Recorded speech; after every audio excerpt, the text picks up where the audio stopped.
কেটে গিয়েছে 2 সপ্তাহ। নভেম্বর মাস চলছে, যেহেতু শীতও পড়তে শুরু করে দিয়েছে। রাতের কুয়াশা যেন শীতকালের বার্তা নিয়ে চলে এসেছে, জানান দিচ্ছে যে শীত এসে পড়েছে। ভোরের কুয়াশাচ্ছন্ন পরিবেশটা যেন মন কেড়ে নেয় পুরো।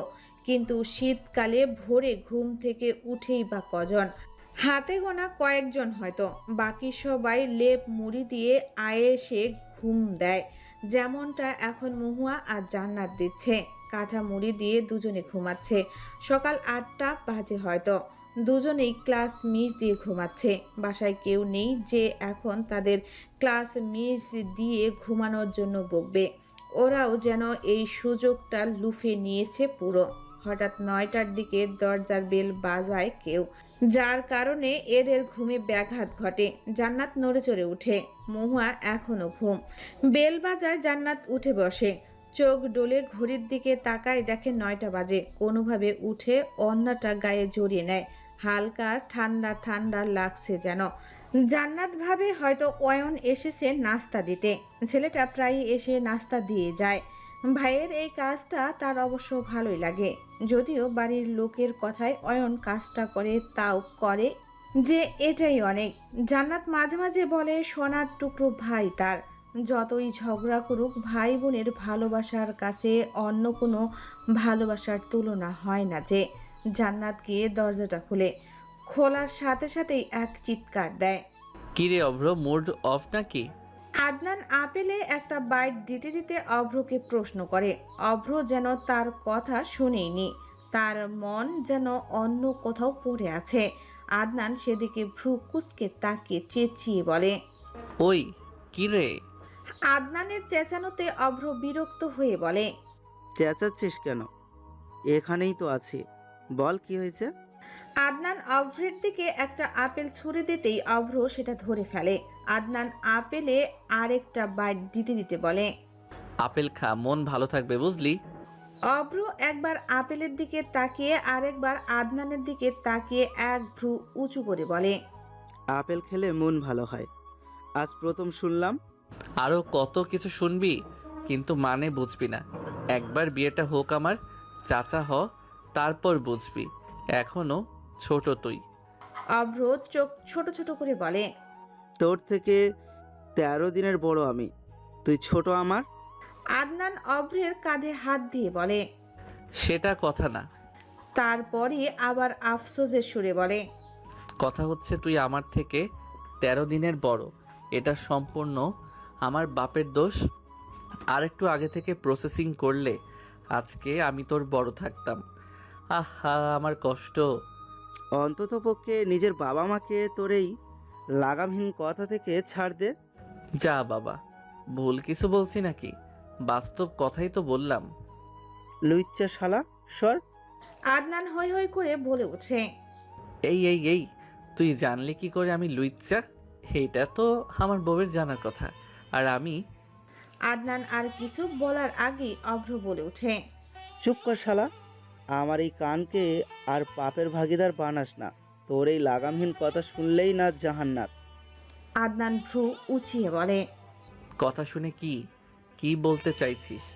আমার কথা শুনেই তোরা চাচা হয়ে যেতে পারবি? Like crazy? আমার এত ক্ষমতা? ও এম জি। হায় রে আল্লাহ, কি বোঝাইতে চাইলাম আর কি বুঝলো? অভ্র আবার অন্যমনস্ক হয়ে পড়ে। আদনান এবার সিরিয়াস হয়ে বলে। কি হয়েছে? অভ্র আদনানের দিকে একবার তাকায়, তারপর বলে। মায়াবিনী ফোন রিসিভ করছে না, আজ 3 দিন হলো। মেসেজেরও রিপ্লাই দিচ্ছে না। ওর কিচ্ছু হলো না তো? আদনান একটা দীর্ঘশ্বাস ফেলে বলে।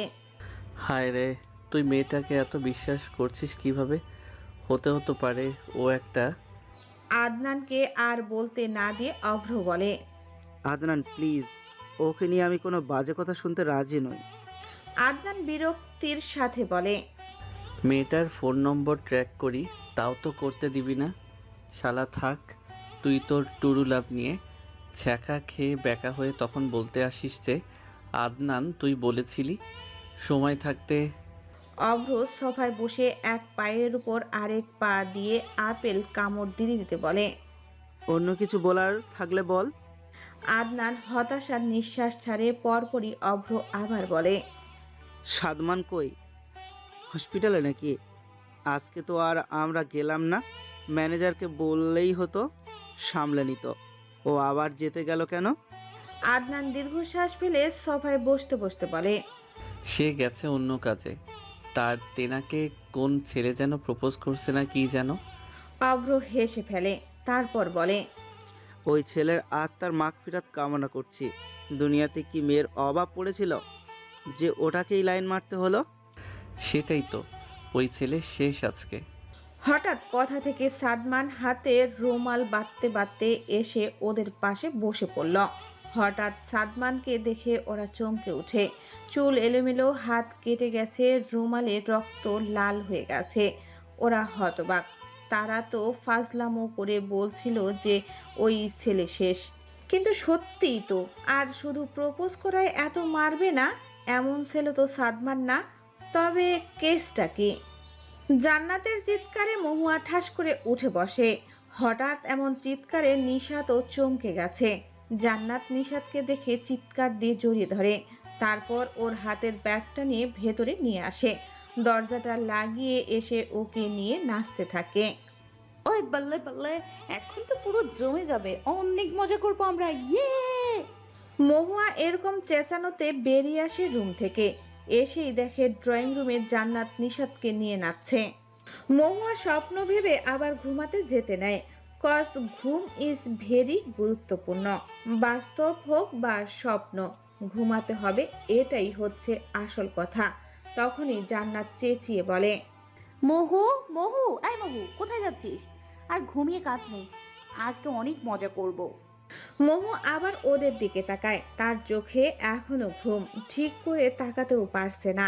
বাচ্চাদের মতো চোখ ডোলে আবার তাকায়। তারপর সেও এক চিৎকার দেয় আর দৌড়ে গিয়ে নিশাতকে জড়িয়ে ধরে। নিশাত হতভম্ব হয়ে যায়। তাকে কি আজকে খুব আজব লাগছে দেখতে? তা না হলে এরা এভাবে চেঁচাচ্ছে কেন? সে নিজের দিকে তাকিয়ে দেখে না, ঠিকই আছে। হঠাৎ এতদিন পর আবার তিনজন একসাথে হওয়ায় খুশিতে পাগল হয়ে গেছে যেন। নিশাত টেবিলে খাবারের ব্যাগটা রাখতে রাখতে বলে, আম্মু পাঠিয়েছে তোদের জন্য, খেয়ে নে ফ্রেশ হয়ে। আপু, আমার তো বিশ্বাসই হচ্ছে না তুমি এসেছো। নিশাত হেসে বলে, সারপ্রাইজ। আর একটু হলে খুশিতে মরেই যেতাম। অনেকদিন ধরে ভালো মন্দ খাওয়া হয় না, তুই চপকে গেলে এই সুযোগে খাওয়া যেত তাহলে। নিশাতের কথায় মহুয়া জোরে জোরে হাসতে থাকে। জান্নাত গাল ফুলিয়ে বলে, যাও, কথা নেই তোমাদের সাথে। ও লেলে, বাবুটা আমার লাগ করেছে। নিশাতের কথায় এবার জান্নাতও হেসে দেয়। তিনজনের হাসিতে মুখরিত হয়ে যায় তাদের সকালটা। কিরে, তোর এই অবস্থা হলো কি করে? মেরেই ফেলেছিস নাকি আবার? সাদমান ওদের দিকে কিছুক্ষণ তাকিয়ে বলে, এক গ্লাস পানি খাওয়া আগে, গলাটা শুকিয়ে গেছে। বলেই সোফার সাথে মাথাটা হেলান দিয়ে দেয়। আদনান বলে, গলা তো আমাদের শুকিয়ে যাচ্ছে। কি করেছিস তুই, এটা বল আগে। সাদনান কিছু বলে না, আর তারা বুঝে যায় পরিবেশ গরম। আদনান গিয়ে এক গ্লাস ঠান্ডা পানি নিয়ে আসে, তারপর ওর দিকে বাড়িয়ে দিয়ে বলে, নে ধর। সাদমান গ্লাসটা নিয়ে ঢকঢক করে সব পানি খেয়ে ফেলে। তারপর টেবিলে গ্লাসটা রেখে আবার মাথাটা হেলান দিয়ে দেয়। অভ্র ফার্স্ট বক্স এনে ওর হাতে ব্যান্ডেজ করে দিতে লাগে। আদনান বলে, এবার আমাদের গলা ভেজানোর ব্যবস্থা কর। তাড়াতাড়ি বল, কি হয়েছে? এত মেরেছিস কেন? সাদমান শান্ত কণ্ঠে বলে, আমার ফুলের গায়ে কলঙ্ক লাগতে চেয়েছিল, আমার পবিত্র ফুলকে অপবিত্র করতে চেয়েছিল। এমনি এমনি ছেড়ে দিতাম আমি? আদনান আর অভ্র সাদমানের দিকে তাকিয়ে থাকে। সাদমান তা দেখে বলতে শুরু করে সব। তোমাদের বয়সটাই এখন প্রেম ভালোবাসার। প্রেম করো, ভালোবাসো, যা ইচ্ছে করো, এখানে আমার কিছু বলার নেই। কিন্তু অন্যের আমানতের দিকে তাকানোর চেষ্টাও করো না। সাদমান শান্ত কণ্ঠে কথাগুলো সামনে দাঁড়িয়ে থাকা এক ছেলেকে বলল। বর্তমানে তারা এক ফাঁকা ক্লাসরুমে দাঁড়িয়ে। ছেলেটা কোনো কিছুই যেন বুঝতে পারল না। সে বলে, মানে? গতকালকে সকাল 9:15 তুমি একটা মেয়েকে প্রপোজ করেছিলে, মনে আছে আশা করি? রাকিব কিছুক্ষণ ভাবে, মনে পড়তেই বলে, ও আচ্ছা, হ্যাঁ মনে পড়েছে প্রি। সাদমান ওর কথা কেড়ে নিয়ে বলে। তার নামটাও তোমার মুখে যেন আর উচ্চারণ না হয়, কারণ ওটা আমার আমানত। বুঝেছো নিশ্চয়ই? রাকিব তৎক্ষণাৎ বলে ওঠে। হুমকি দিতে আসছেন নাকি আমাকে? আর আমার জানা মতো ও তো বিবাহিত না। সাদমান আবারও শান্ত স্বরে বলে। হুমকি মনে করলে হুমকি, আর বিবাহিত না তো কি হয়েছে? যেটা বলছি সেটা মাথায় রেখো শুধু, আর কখনো ওর আশেপাশে যেন না দেখি। আশা করি অন্যভাবে বোঝানো লাগবে না। বলে সাদমান চলে আসতে নাই ওখান থেকে। হঠাৎ রাকিব একটা বলে ওঠে। ও আচ্ছা, ওটা খাওয়া মাল তার মানে? আপনি আগেই খেয়ে ফেলেছেন মালটাকে? সাদমান হাত মুষ্টিবদ্ধ করে ফেলে। রাগ যেন তার আকাশ ছুঁয়ে যাচ্ছে। তার এই রাগে ঘি ঢালার জন্য রাকিবের পরের কথাটাই যথেষ্ট ছিল। আমি তো ভেবেছিলাম প্রথমে কিছুদিন রিলেশন করে খেয়ে ছেড়ে দিব। বেড লাগ আমার। আপনি আগেই। আর বলতে পারল না। সাদমান গিয়ে রাকিবের মুখ বরাবর অনবরত খুশি মারতে থাকে। রাকিব যেন হতভম্ব হয়ে গেল। সাদমান রেগে মারছে আর বলছে। কুত্তার বাচ্চা, কি বললি তুই? আরেকবার বল তুই। রাকিব কি আর বলার অবস্থায় আছে? সাদমানের প্রথম 2 ঘুষিতেই তার হ্যাংলা পাতলা শরীরে একটা কারেন্ট ঝটকার মতো লেগেছে। তারপর সাদমান যে আর কতগুলো ঘুষি মেরেছে তার হিসেব নেই। এখনো মারছে সে। রাকিবের নাক মুখ থেকে রক্ত পড়ছে, তাও সাদমানের রাগ কমছে না। আজকে তোকে মেরেই ফেলবো আমি। জানোয়ারের বাচ্চা, তোর এই মুখ আজকে আমি ভেঙে ফেলবো, যেই মুখ দিয়ে তুই আমার পবিত্র ফুলকে অপবিত্র করার কথা বলেছিস। এত শব্দ পেয়ে কিছু ছেলে ছুটে আসে, আর এসব দেখে তারাও ভয় পেয়ে যায়। কিছু ছেলে এসে সাদমানকে ধরে, কিন্তু তাও সে মারতে যেতে নেয়। মুখ দিয়ে গালি তো দিচ্ছেই। কেউ কিছু বুঝলো না কেন হচ্ছে এগুলো। তাও পরিস্থিতি ঠান্ডা করতে চাইলো। অনেক মানুষ জড়ো হয়ে গেছে এতক্ষণে। রাকিব তো কখনই অচেতন হয়ে গেছে। কি জানি সে বেঁচে আছে কিনা নেই। প্রিন্সিপাল এগুলো শুনে এদিকে আসতে নেওয়ার আগেই সাদমান তার রুমে যায়। সাদমানকে দেখে প্রিন্সিপাল হতভম্ব হয়ে যায়। সাদমানের হাতে রক্ত দেখে তার আর বুঝতে বাকি নেই। সে জোরপূর্বক হেসে বলে। আরে শিকদার, সাদমান সাদেক যে, প্লিজ বসুন। আপনি এলেন কেন কষ্ট করে? তাকে আর বলতে না দিয়ে সাদমান এগিয়ে গিয়ে চেয়ারে বসে। বলতে ঠান্ডা কণ্ঠে বলতে থাকে। মাস শেষে এতগুলো টাকা আপনাকে কিসের জন্য দেই? যে কাজের জন্য দেই তা তো এক কাঠিও করেন বলে মনে হয় না। কালকের ঘটনাও আপনি আমাকে জানাননি। আমার নিজেকে জানতে হয়েছে। কেন কালকের ঘটনা নিয়ে কোনো স্টেপ নেওয়া হয়নি? তাড়াতাড়ি বলুন, সময় কম আমার। প্রিন্সিপালের কপাল বেয়ে ঘাম পড়তে থাকে এসির মধ্যে থেকেও। সে তো 2 দিন ধরে কলেজে আসেই নাই, আজকে আসলো মাত্র। এর মধ্যে কি হয়েছে সে তো জানেই না। তাও সে বলে। মানে আমি আসলে সাদমান শান্ত কণ্ঠে বলে। আপনি একজন প্রিন্সিপাল, আপনার মুখে বাহানা মানায় না। বলুন আমাকে। আমার ভুল, আমি আজকেই ওই ছেলের ব্যবস্থা করছি। তার আর দরকার পড়বে না, আমি ওর ব্যবস্থা করে দিয়েছি। পরের বার যেন এমন কিছু আর না হয়, বুঝতে পারছেন আশা করি। সাদমান তারপরে বেরিয়ে এসে ওখান থেকে। বর্তমান আদনান আর অভ্র একে অপরের দিকে তাকায়। তারপরই আদনান বলে। এতগুলো মানুষ যে এখন জানলো তুই ওই ছেলেটাকে মেরেছিস, ওই ছেলেটার বাবা মা নিশ্চয়ই পুলিশ কেস করবে। করুক, মানা করছি নাকি? শিকদার সাদমান সাদিস এইভাবে ভয় পায় না। অভ্র এবার বলে। সাদমান ছেলেটা কি আছে নাকি? সাদমান বাঁকা হেসে বলে। একজন ডাক্তার যেমন হাড় জোড়া লাগাতে জানে, ঠিক তেমনই কোথায় কতটুকু মারলে হাড় ভাঙতে পারে সেটাও জানে। বাঁচবে তবে। তবে মুখ শেষ, কথা বলার অবস্থায় থাকবে না হয়তো। আদনান কিছু বলতে নেয় তার আগেই সাদমান উঠে দাঁড়িয়ে বলে। আজ অনেক ক্লান্ত আমি, রেস্টের প্রয়োজন আমার। আমি বাসায় যাচ্ছি, বাই। বলেই সে চলে গেল। ওদের কিচ্ছু বলার সময়ই দিল না। আদনান মাথায় হাত দিয়ে বলে। হায় রে, এইসব পাগল তুমি আমার কপালে দিলে আল্লাহ। অভ্র চোখ ছোট ছোট করে আদনানের দিকে তাকিয়ে থাকে। তা দেখে আদনান বলে। এভাবে তাকাস কেন? তোর বউ না আমি যে তাকিয়ে আছিস? ধুর শালা।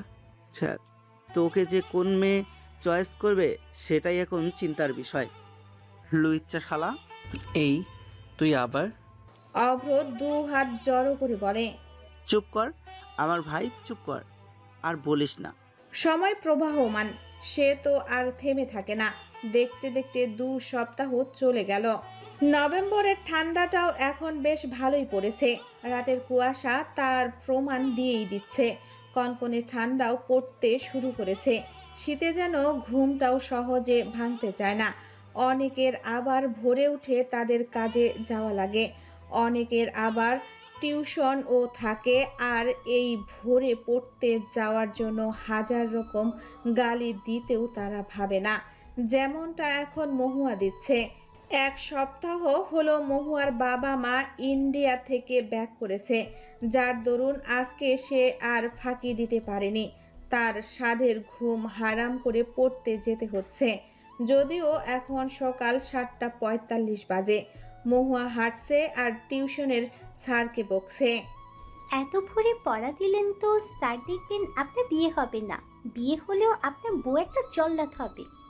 এভাবে বকতে বকতে সে একটা বাড়ির সামনে গিয়ে দাঁড়ালো, তারপর চেঁচিয়ে ডাকলো। মেঘলা! একবার ডেকেও যখন কেউ এলো না, তখন আবার ডাকলো। তখনই দোতলার বাড়িটা থেকে বেরিয়ে এলো একটা সপ্তদোষী কন্যা। মুখে তার ওমাইক হাসি, পরনে কলেজের ড্রেস আর কোমর অবধি ঝুলছে একটা সুবিন্যস্ত বেনি। মহুয়াও হাসলো মেঘলাকে দেখে, তারপরই গিয়ে জড়িয়ে ধরে বলল, বেবি, অনেক মিস করছি তোকে। কত কষ্ট করে একা একা পড়তে যাওয়া লাগতো জানিস? মেঘলা মহুয়াকে সরিয়ে বলে, নাটক কম করো প্রিয়। কি সুন্দর তোরা একসাথে মজা করেছিস, একটা বার আমার কথা ভাবলিও না। আমাকে ছাড়াই তোরা এত কিছু করলি। কে বলেছে? তোকে আমরা অনেক মিস করেছি। তুই তো সিলেটে গিয়েছিলি, আমরা তো চাইলে আর তোকে আনতে পারতাম না। ঢাকায় থাকলে তো বেঁধে নিয়ে আসতাম। মেঘলা হেসে ফেলে। মহুয়া বলে, কি মিষ্টি রে তোর হাসি, জাস্ট ওয়াও! তোর হাসিটা দেখলে মনটা ভালো হয়ে যায় রে। হয়েছে, আর পা মারতে হবে না, চল লেট হয়ে যাচ্ছে। তারা দুজন এবার তাদের প্রতিদিনের বরাদ্দকৃত রিকশায় উঠে চলে গেল। দূর থেকে এক জোড়া সুপ্ত চোখ তা দেখে মুস্কি হেসে চলে গেল তাদের অগোচরে। 2 সপ্তাহ হলো জান্নাতি এখন শুধু আদনানের সাথে কথা বলে। হে যথাসম্ভব আদনানের কল এড়িয়ে চলার ট্রাই করে, কিন্তু এখন কেন যেন পারে না। আগে তো কি সুন্দর হুটহাট কেটে দিত, এখন পারে না কেন? জান্নাতও সেই উত্তর পায় না। প্রায় 1 মাস সে আদনানের সাথে কথা বলে, হয়তো এত দিন কথা বলে তাই। 1 মাস কোনো বিড়াল পাললেও তো তার প্রতি মায়া চলে আসে, আর আদনান তো মানুষই, তাই হয়তো এসব বুঝি জান্নাত নিজেকে দিচ্ছে। ঠিক তখনই আদনানের কল আসে। নাম্বারটা এখন তার পুরো মুখস্থ হয়ে গিয়েছে। সেভ করেনি বলা তো যায় না, কখনো আবার কারো হাতে ফোন পড়লে জান্নাত প্রথম ভাবলো কেটে দিবে, আবার ভাবলো না রিসিভ করলেও তো কল দিতেই থাকবে। আসসালামু আলাইকুম। আদনান মুস্কি হেসে সালামের জবাব দেয়। আদনান প্রত্যেকবার সালাম দেয়, তাই জান্নাতও দেয় এখন। আদনান বলে, আমার কথাই ভাবছিলে, রাইট? জান্নাত হকচকিয়ে যায়। লোকটা বুঝলো কি করে, কিন্তু মুখে বলে, মোটেই না। আমার কি আর কাজ নেই যে আপনার কথা ভাববো? You know better than me, right? আচ্ছা বাদ দাও, কি করছো? জান্নাতও সেটার উত্তর না দিয়ে বলে, আপনি তো বিকেলে কখনো কল করেন না, আজকে করলেন হঠাৎ। আদনান ফিক করে হেসে ফেলে, তারপরই বলে, কেন কোনো অসুবিধা হলো কল করায়? আরে না না না, তা কেন হবে? পরক্ষণে জান্নাতের হঠাৎ মনে হলো অসুবিধা হবে না কেন? আমি এটা কেন বললাম? জান্নাত আর কিছু বলতে যাবে তার আগে আদনান বলে, তাহলে অসুবিধা কোথায়? আচ্ছা বলো তো, কেমন আছো তুমি? ভার্সিটি গেলে না যে? এতটুকু বলেই আদনান থামে। পর মুহূর্তেই জিভ কামড় দেয়। চোখ বন্ধ করে মনে মনেই বলে, শিট। জান্নাত বলে যে, গিয়েছিলাম তো। তারপরই আবার হই হই করে বলে, এই আপনি কি বলেন? আপনি কি আমার ভার্সিটির নাম জানেন নাকি? আর তাছাড়া আপনি কি আমাকে চেনেন নাকি? আদনান কিছু একটা ভেবে বলে, জানি না, তবে জানবো যদি তুমি বলো। চিনি না, তবে চিনবো যদি তুমি চেনাও। সাহায্য করবেন কি ম্যাডাম আমাকে আপনাকে পুরোপুরি জানতে চিনতে? জান্নাত থতমত খেয়ে যায়, তারপরই নিজেকে সামলে বলে, আমাকে জেনে আপনার আর কাজ নেই। আপনাকে ঘিরেই তো আমার সব কিছু ম্যাডাম। কিভাবে বোঝাবো আপনাকে? কবে আসবে ওই দিন যেদিন আপনাকে জড়িয়ে ধরে বলবো মনে মনে এগুলো ভেবেই আদনান হেসে ফেলল, কিন্তু মুখে বলল, যে জায়গায় কাজ নেই সেই জায়গায় থাকতে কার না ভালো লাগে? ধুর। জান্নাত কল কেটে দেয়। আদনান চেয়ারে হেলান দিয়ে হেসে ফেলে, তারপরই চোখ বন্ধ করে ভাবতে থাকে তার প্রেয়সীর কথা। ঠিক তখনই তার কেবিনে কেউ নক করে। আদনান ঠিক করে বসে। এখন তো আর পেশেন্ট আসার কথা না, তাহলে আবার কোনো ইমার্জেন্সি নাকি? আদনান বলল। কামিন। তখনই প্রবেশ করলো ইন করা সাদা শার্টের উপর কালো কোট এবং কালো প্যান্ট পরিহিত এক যুবক।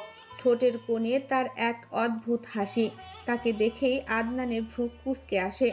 যুবকটি এসে সোজা আদনানের বরাবর বসে। ঠোঁটের কোণে তখনও সেই হাসি বজায় রয়েছে। আদনানের দিকে হ্যান্ডশেকের জন্য হাত বাড়িয়ে দেয়। আদনানের ঠোঁটের কোণে বাঁকা হাসি ফুটে ওঠে। সেও হাত বাড়িয়ে হ্যান্ডশেক করে।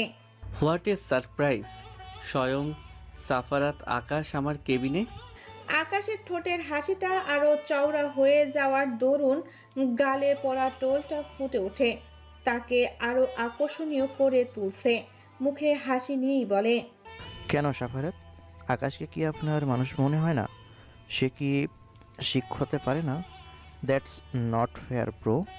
আদনানের হাসিটা আরো চওড়া হয়। তা হবে কেন? বাট এভাবে নিজে ডাক্তারের চেম্বারে আসাটা একটু অবিশ্বাস্য নয় কি? যাই হোক, এসেছেন নিশ্চয়ই শুধু চেক আপ করাতে নয়, অন্য কারণ আছে। ঠিক বললাম কি? আকাশের ঠোঁটের কোণে বাঁকা হাসি ফুটে উঠে সে বলে, you are very much intelligent. I am impressed. I am just Adnan আকাশের কথা কেড়ে নিয়ে বলে, কাজের কথা বলুন, আমার সময় কম। আপনার মতো বড় বিজনেস না থাকলেও আমাদের ডাক্তারদের জন্য প্রতিটা সেকেন্ড গুরুত্বপূর্ণ।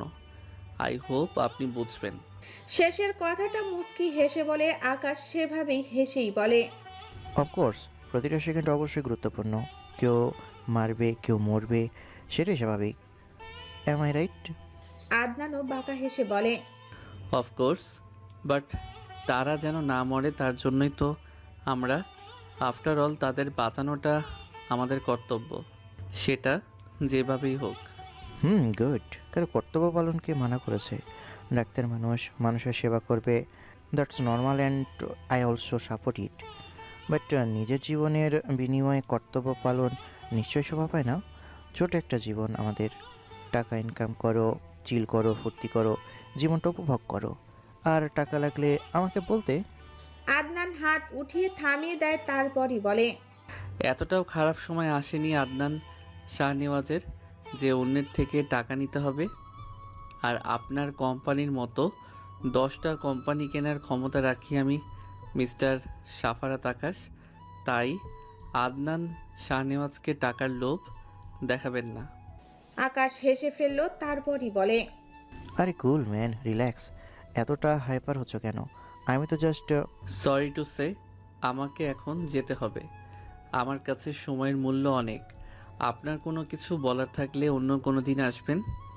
বলেই আদনান উঠে দাঁড়ায়। আকাশের ঠোঁটের কোণ থেকে তখনও হাসি সরেনি।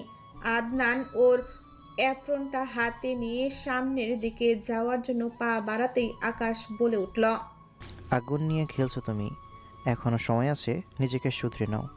বলা তো যায় না, সে আগুন না আবার তোমার গায়ে এসে ভস্ম করে দেয় তোমাকে। আদনান আকাশের চোখের দিকে তাকিয়ে সরাসরি বলে, আদনান শাহনেওয়াজ আগুনকে ভয় করে না, বরং সে আগুন নিয়ে খেলতেই ভালোবাসে মিস্টার সাফারাত আকাশ। সো আগুনের ভয় তাকে দেখিয়ে লাভ নেই। বলেই আদনান বেরিয়ে যায়। আকাশ সেদিকে তাকিয়ে বাঁকা হাসে, তারপরই ঘাড় দুদিকে কাত করে নিজে নিজে বলে, জ্বলবে আদনান শাহনওয়াজ। এই আগুনেই জ্বলবে তুমি। এই আগুনই তোমাকে ভস্ম করবে। সাফাত আকাশের সাথে লাগতে এসে কেউ ছাড়া পায়নি। তারপরে বাঁকা হেসে বলল, সে নিজের বাবাকেও ছাড়েনি, সে তোমাকে ছাড়বে? বেস্ট জোকস পরিবার। বলেই আকাশ হাসতে লাগলো। কেন, দেখা করলে কি তোকে তুলে নিয়ে যাবে নাকি? আমি বলেই অভ্র ঠোঁট চেপে হাসতে লাগে। ফোনের ওপাশ থেকে বলে ওঠে, সেটা হবে কেন? আর মোটেও আপনি আমাকে তুলে নিয়ে যাবেন না, আমি জানি। তাই? যদি নিয়ে যাই? আমি জানি আপনি এমনটা করবেন না। এতটা বিশ্বাস? অভ্র ওপাশের উত্তরের আশা করে থাকে, কিন্তু সে যেন প্রশ্নটা এড়িয়ে যেতে বলল, কি করছেন আপনি? অভ্র একটা দীর্ঘশ্বাস ফেলে তারপরই বলে। বিশ্বাস করো না তাহলে আমাকে। মেয়েটা সাথে সাথেই বলে উঠল। আরে সেটা কখন বললাম? ফ্রেন্ডকে বিশ্বাস করবো না তো আর কাকে করব? Just friend. মেয়েটা এবার একটু অস্বস্তিতে পড়ে গেল যেন। অভ্র সেটা বুঝতে পেরে বলল। আমরা দেখা করলে প্রবলেম কি মায়াবিনী? অনেক প্রবলেম। আপনাকে তো বললামই, আমার বাসা যদি জানে আমি একটা অপরিচিত ছেলের সাথে কথা বলি তাহলে তো। তুমি একজন অ্যাডাল্ট, তুমি কথা বলতেই পারো। আচ্ছা মানলাম তোমার বাবা মা একটু বেশি স্ট্রিক্ট, কিন্তু বাসা থেকে বেরোতেও কি পারবে না? তুমি জাস্ট বাসা থেকে বেরো, তারপর তোমাকে আনার দায়িত্ব আমার। দেখা করতেই হবে কেন? দেখা না করলে কি ফ্রেন্ডশিপ থাকে না? যদি এমনটাই হয় তাহলে ঠিক আছে, ফ্রেন্ডশিপ ভেঙে দিন। বলার সাথে সাথেই অভ্র এক ধমক দেয়। চুপ, একদম চুপ। সব সময় ভাঙার কথা বলো না কেন? মাঝে মধ্যে অন্য কিছুও তো বলতে পারো। ও পাশ থেকে কোনো সারার শব্দ পাওয়া যায় না। অভ্র ভাবলো হয়তো কল কেটে দিয়েছে, কিন্তু না, কাটেনি। অভ্র মাথা ঠান্ডা করে বলল। সরি মায়াবিনী, আসলে ফ্রেন্ডশিপ ভাঙার কথা শুনে মাথাটা গরম হয়ে গিয়েছিল, সরি। ও পাশ থেকে কোনো উত্তর না পেয়ে অভ্র বলল। রাগ করলে নাকি এই মায়াবিনী? তখন অভিমানের কণ্ঠে মেয়েটা বলল। না, রাগ করিনি। আমাকে বকাই তো সবার কাজ, কোনো কিছু হলেই ধমকাবে আমাকে। রাগ করিনি আমি। অভ্র হেসে ফেলল মেয়েটার এমন অভিমানী সুরের কথায়। সে বলে। কার এত বড় সাহস আমার মায়াবিনীকে ধমকায়? জাস্ট নাম বলো তুমি, আজকেই ওই লোক শেষ। হয়েছে হয়েছে, ভাব কম নিন। আপনার দৌড় কতটুকু জানা আছে আমার। এরপরেই বলবেন ওই লোককে দেখে নিব যে আমার মায়াবিনীকে ধমকায়। মেয়েটা অভ্রের মতো করেই বলল। অভ্র অট্টহাসিতে ফেটে পড়ল সেটা শুনে। ওই হাসার মতো কি বলেছি? এটাই তো বলতেন। দেখতেই থাকুন আপনি ওই লোককে, এত দেখতে দেখতে দেখবেন ওই লোকের সাথেই প্রেমে পড়ে যাবে। এটা বলে মেয়েটা জোরে জোরে হাসতে থাকে আর অভ্রের হাসি থেমে যায়। তারপরই অভ্রের ঠোঁটের কোণে ফুটে ওঠে মুচকি হাসি। আচ্ছা, এই মেয়েটা কি জানে যে তার হাসির শব্দ একজনের হৃদয়কে পিপাসিত করে দিচ্ছে তাকে একটু দেখার জন্য? না, নিশ্চয়ই জানে না। জানলে এমন কষ্ট নিশ্চিত দিত না। আচ্ছা, এখন কেমন লাগছে তার মায়াবিনীকে একটু কল্পনা করলে মন্দ হয় না। অল্প একটু কল্পনা করেই অভ্র হেসে ফেলল। এত মিষ্টি কেন তার মায়াবিনী? কবে তাকে সরাসরি দেখবে? কবে শেষ হবে এই অপেক্ষার প্রহর? কবে আসবে ওই দিন যেদিন সে তার মায়াবিনীকে মন ভরে দেখতে পারবে, কিন্তু কেউ কিছু বলতে পারবে না? কবে? অভ্র একটা দীর্ঘশ্বাস ফেলে। তারপরই ব্যস্ত হয়ে যায় তার মায়াবিনীর সাথে কথা বলায়। এই মেয়েটার ভয়েসটা এত ভালো লাগে কেন? কেন এত ভালো লাগে? একজন মানুষের কোনো একটা জিনিস তো খারাপ লাগবে, কিন্তু এই মেয়েটার কোনো কিছুই কেন খারাপ লাগে না? এত ভালো লাগতে হবে কেন? এই ভালো লাগা যে তাকে প্রতি ক্ষণে ক্ষণে পুরায়। তাহলে কি সত্যি সে অভ্র একটু মুচকি হাসে? আজকে রাতে যেন একটু বেশি ঠান্ডা পড়েছে। চারিদিকেও বেশ ভালোই কুয়াশা পড়েছে। চারিদিক শুনশান। মানুষ এতক্ষণে ঘুমে কাহিল। ঠান্ডায় ঘুমটা যেন একটু বেশি আসে। কিন্তু এই গভীর রাতে কুয়াশাচ্ছন্ন পরিবেশে হেঁটে চলছে 5 জন যুবক। হেঁটে হেঁটে এসে থামলো এক জায়গায়। তারপরই একজন একটু দূরে গিয়ে এক জায়গায় পড়ে থাকা ঝোপঝাপ সরালো। সরাতেই ওখানে একটি অদ্ভুত পুতুল দৃশ্যমান হলো। যুবকটি বাঁকা হেসে পুতুলটিকে ডান দিকে ঘুরিয়ে দেয়। হঠাৎই ওই জায়গায় মাটি দুদিকে সরে গেল। তারপরে দৃশ্যমান হলো একটি সিঁড়ির, যা মাটির নিচের দিকে গিয়েছে। তারা প্রত্যেকে সেদিকে হাঁটতে লাগলো। তারা নিচে যেতেই মাটি আবার এক হয়ে গেল। দেখে বোঝার উপায় নেই এখানে এমন কিছু আছে। মাটিতেও কোনো ধরনের ফাটল নেই। তারা ভেতরে যেতেই কিছু লোক এসে তাদের পাশে দাঁড়ালো। 5 জনের মধ্যে একজন হাতের ইশারায় দেওয়ায় লোকগুলোর একজন বলতে লাগলো। স্যার অনেক মেরেছি, কিন্তু কিছুই বলতে চাইছে না। 5 জনের মধ্য থেকে একজন বলে উঠল। গরম পানি নিয়ে এসো। ওই লোকটার কথা মতো গরম পানি নিয়ে আসে। ওই 5 জন গিয়ে একটি চেয়ারে বাঁধা লোকের সামনে দাঁড়ায়। লোকটা অবচেতন অবস্থায় পড়ে আছে, দেহের প্রতিটি জায়গায় ক্ষত, বোঝাই যাচ্ছে অনেক মারা হয়েছে। হঠাৎ ওই লোকের মুখে একজন গরম পানি ছুড়ে দেয়, কাটা জায়গায় গরম পানি লাগায় লোকটা ধরফরিয়ে ওঠে, ব্যথায় আর্তনাদ করে ওঠে। ওই 5 জনের মধ্যে একজন শান্ত কণ্ঠে বলে, বাকি 100টা মেয়ে কোথায়?